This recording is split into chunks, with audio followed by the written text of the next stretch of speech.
Hi, guys, and welcome to the ZLN Vision, the journey of self-discovery live stream. Thank you for joining us. Thank you for your patience. We apologize for the technical difficulties.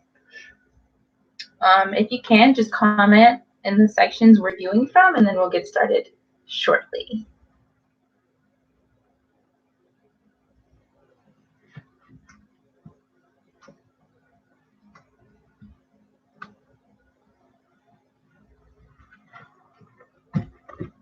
Welcome, welcome, welcome. Thank you for your patience. Oh,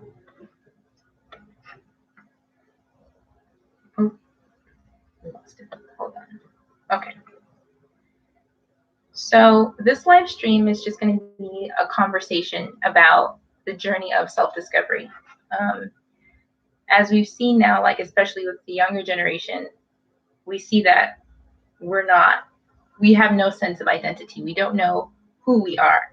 Therefore, we follow the crowds. We, get into things that we really should not be getting into. And so I find that this journey of self-discovery is one of the things that can help save my generations and younger generations to come. So what is the journey of self-discovery?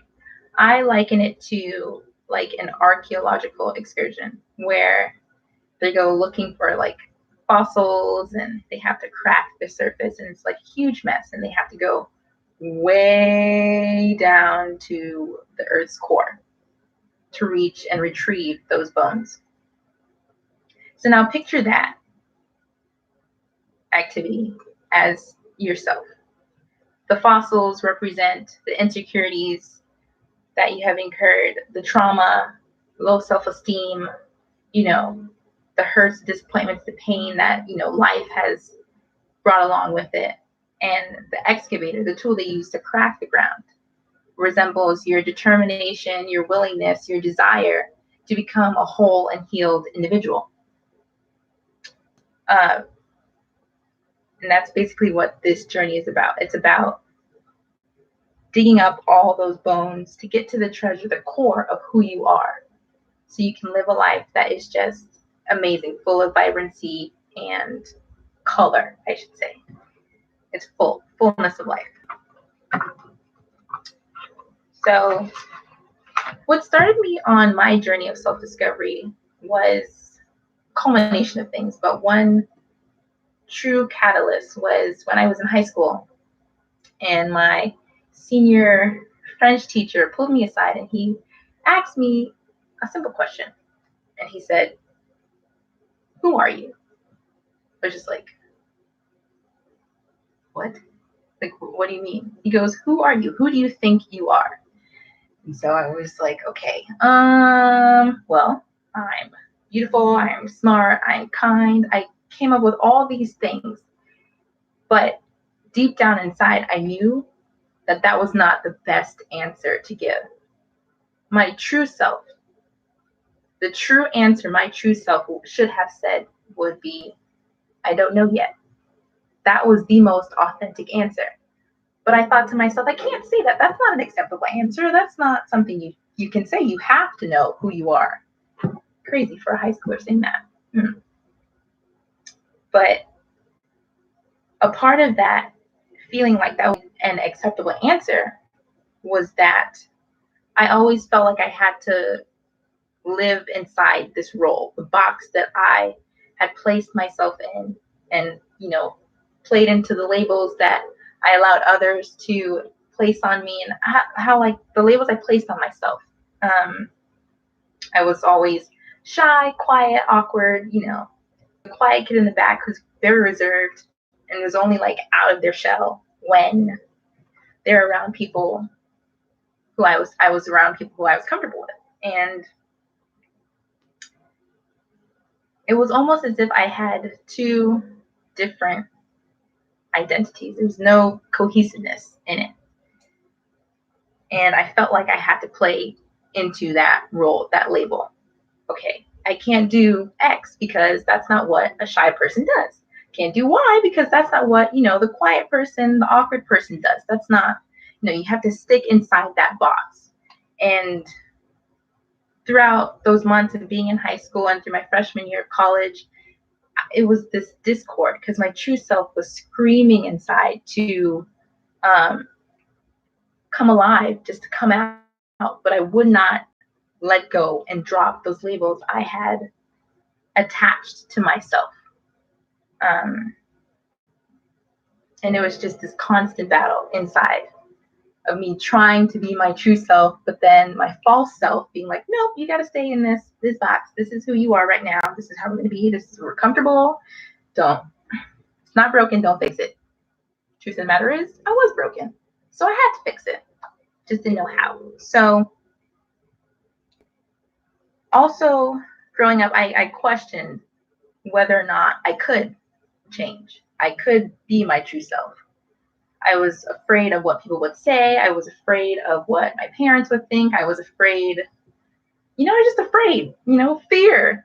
That's the only thing that truly hindered me at that time from embarking on this journey of self-discovery and becoming my true self. Until one day I was just like, I can't do this anymore. I cannot live this life battling myself, trying to be myself while my false self is trying to run the show. That is not who Christ created me to be. So therefore, something's got to give. And so the journey of self-discovery is about confronting the self. When you have to confront yourself, it's scary. It's not easy. It's a mess. You have to literally strip away everything you have come to know as yourself. You have to basically start from a blank canvas and rebuild your life. Confronting the self is not about placing the blame. It's not about it's about taking responsibility for who you are, understanding who you are, understanding why you react certain ways, and being willing to take that leap of faith to ultimately change those toxic and ineffective ways of dealing with the life you have now.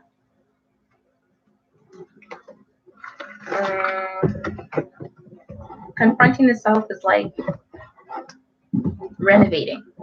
It's like renovating a room, renovating a house, what have you. You have to take everything out and sort through it.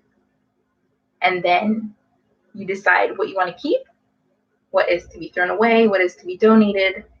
And then once the renovation is complete, you put things back where they're supposed to be. For myself, that was truly hard on this journey. I started this journey not too long ago, and I guess it completed.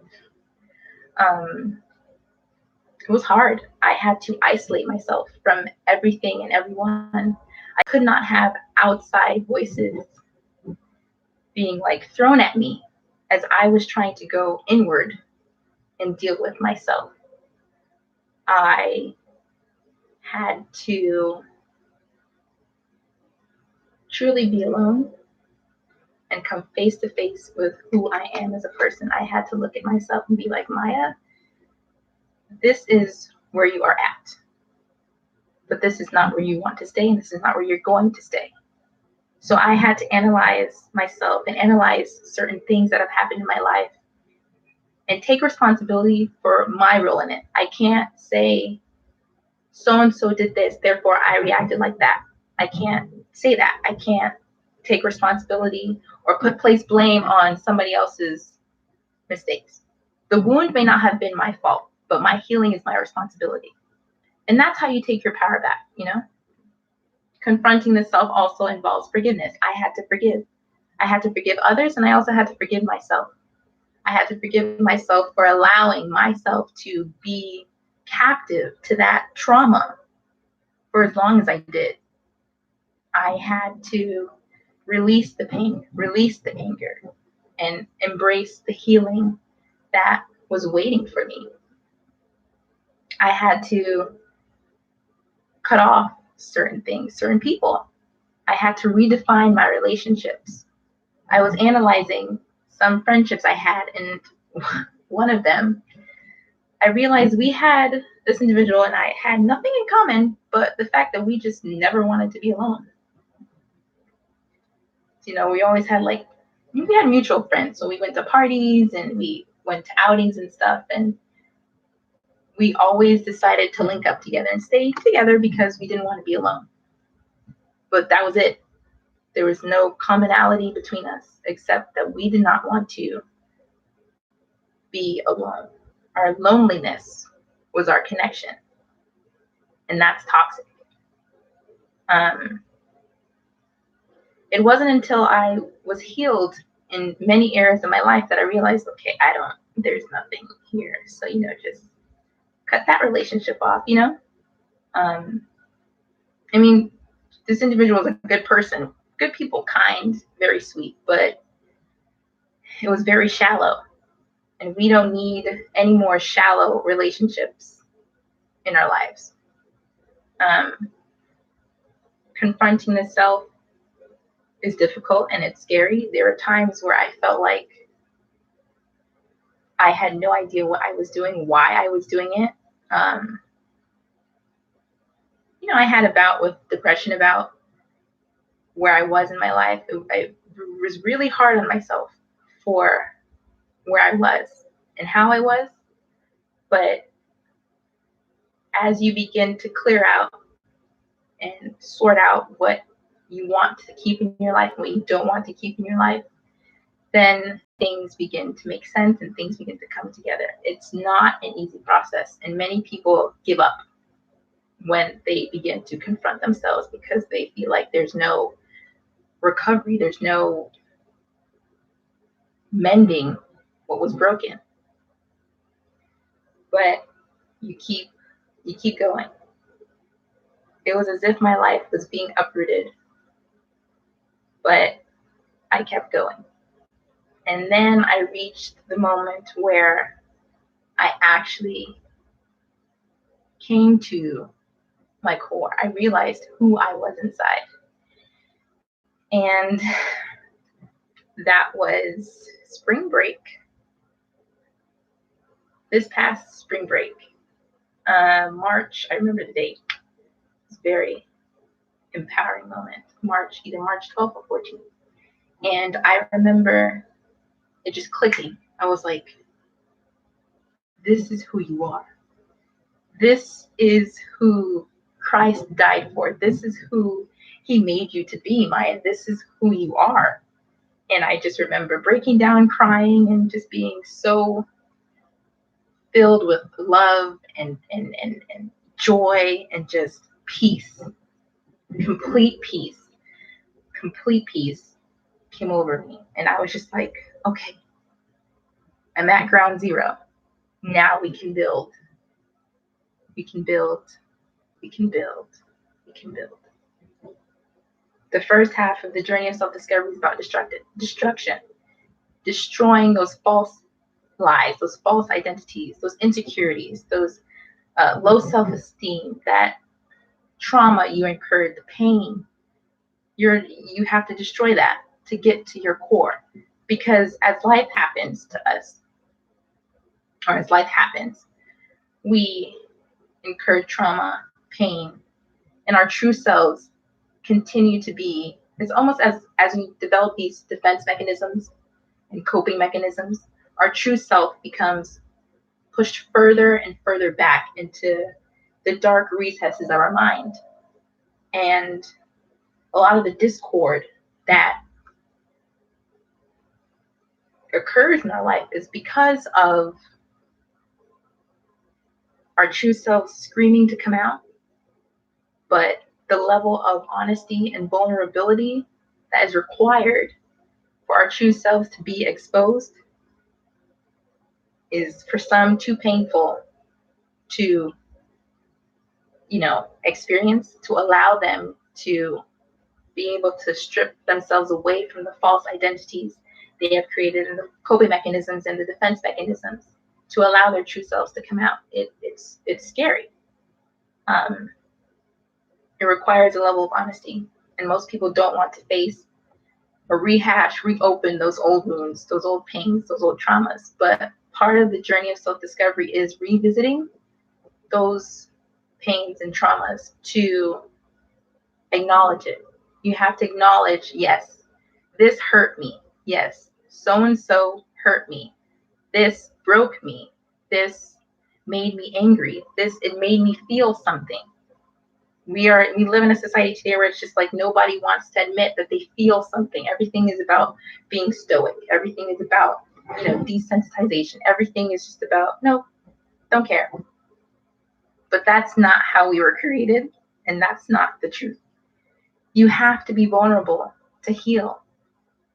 You have to admit to yourself that this hurt. So once you admit and you acknowledge it, you can sit with those feelings for as long as you would need, but then you also have to let it go.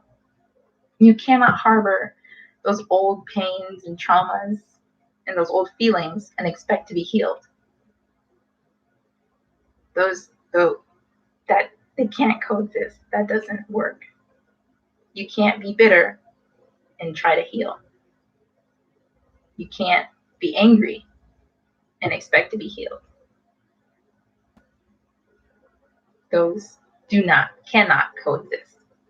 So confronting the self requires a little honesty, vulnerability, and responsibility for yourself.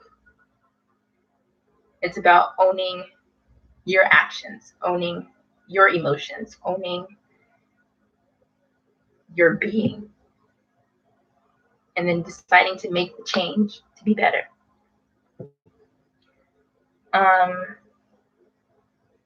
So yeah, after reaching my core, I should say, I kind of got off track. Hopefully that makes sense. My life has just been dramatically changed. I have color in my life. My life is full. It's vibrant. I wake up in the morning and I'm just happy. I'm happy. I get up and I'm smiling. I open the windows and it's just like, oh, the soundtrack to The Sound of Music comes on, and I'm just like, it's amazing to be alive. That's kind of cheesy, but that's how it is. I remember prior to this journey of self-discovery, a key thing, once you reach your core, you will begin to notice changes, and you have to make changes, but we're going to get into that soon. Prior to this journey of self-discovery, I was a very functional dresser. There was no color. It was just, okay, as long as it fits and it's comfortable, whatever. There was no life. There was no me in it. It was just, whatever. There's no expression. But once I completed this journey and got to my core and healed those parts of myself, I began to see how my wardrobe changed. I have yellows in my wardrobe. I have blues. I have pink. I have green. And I remember cleaning out my closet and looking at my wardrobe, and I was just like, Maya, when would you have ever decided to wear yellow? When was that? That's what happens. You shock yourself once you reach your core, because you're just like, where have you been this whole time?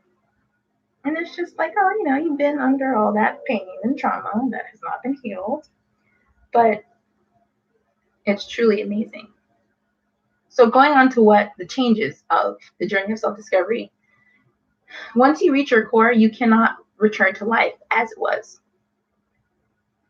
The status quo, life as it was, does not exist anymore. Because you are no longer that broken individual. You are this healed, whole, unique individual who now has to live their life from that place of healing and wholeness, no longer from that place of brokenness. So certain relationships are going to have to go.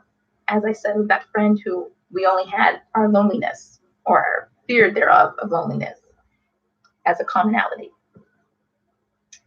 For me, I deleted certain apps. I'm no longer on Snapchat, Twitter, because it doesn't resonate with my core. There's nothing wrong with them. I don't have anything against them. It's just not for me.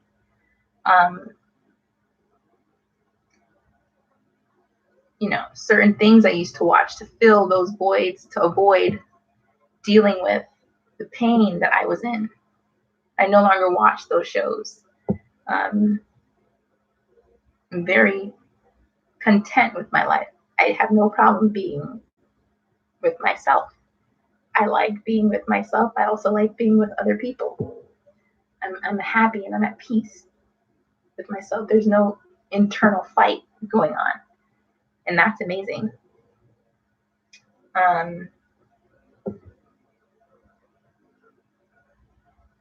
So yeah, everything now, since being from my core, is about building healthy relationships, building a healthy lifestyle. It's a lifestyle change. I now work from my core and my heart. Everything I do comes from my heart, and it's amazing. I no longer overextend myself in certain situations just to feel validated, because I used to be so insecure, and I always felt like I needed somebody to need me in order to understand that I was important, that I was valued. So I would put myself in situations where people from everywhere would need me to do something, and I would overextend myself just to feel needed. But I no longer need that. I am relaxing a lot more, and I now am not afraid to say, you know what, this certain thing is not for me. But I will be willing to direct you to someone who can help you with X, Y, and Z. It's been great. My relationships with my parents have gotten so much better. I no longer feel like they're against me. It's now like, before I always felt like everybody was trying to attack me. Everybody was against me. They'd tell me something to help me, and I would take it as criticism, and it's like an attack. It was not an attack. It was just something to help me to be better. And now, being at my core, I can see that I'm no longer on the defense of life, you know?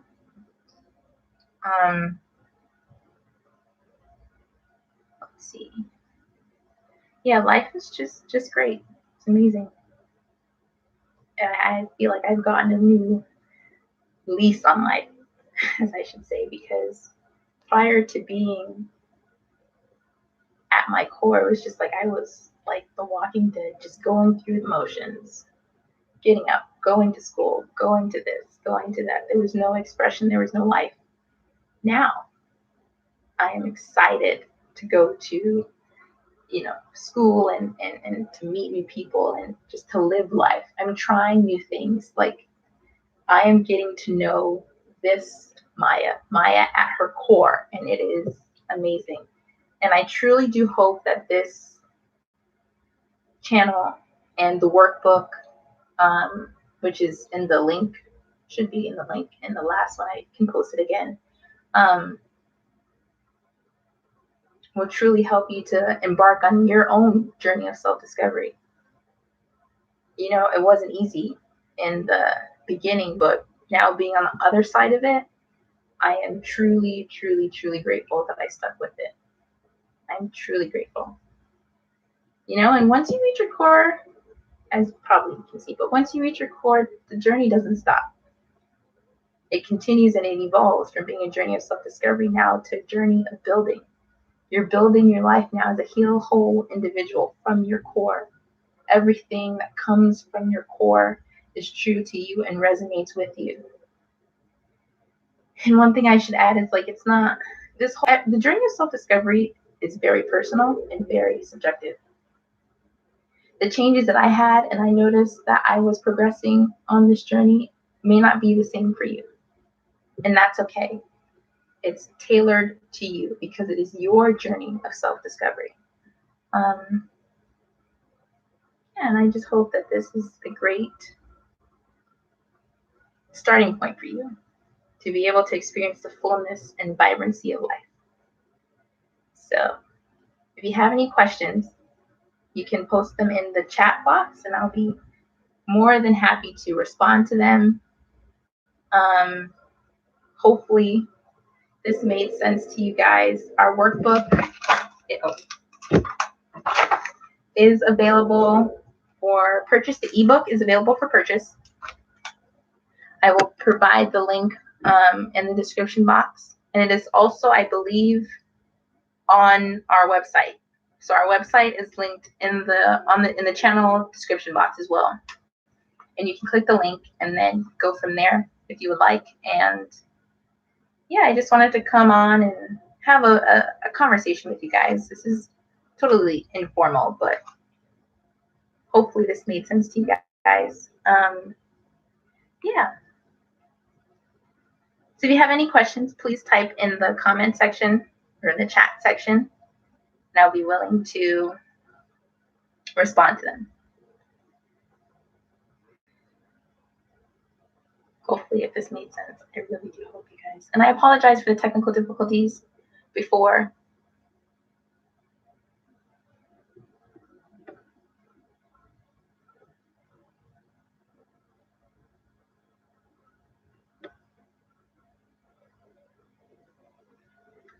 So, any questions, comments?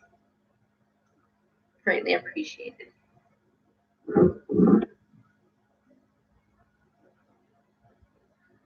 What made me start the journey? Okay.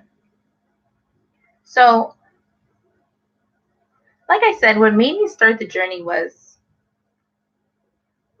being in, this really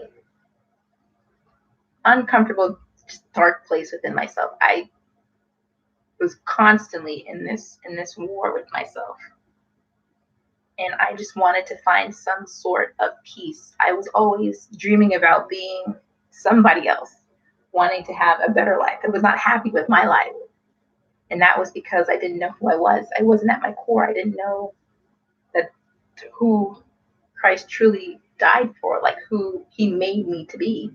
And so I wanted to find that inner peace, and it was really on from there.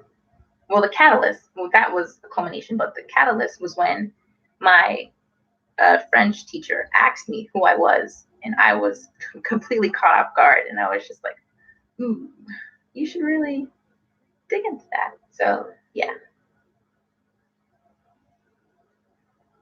that was a good question. Any other questions?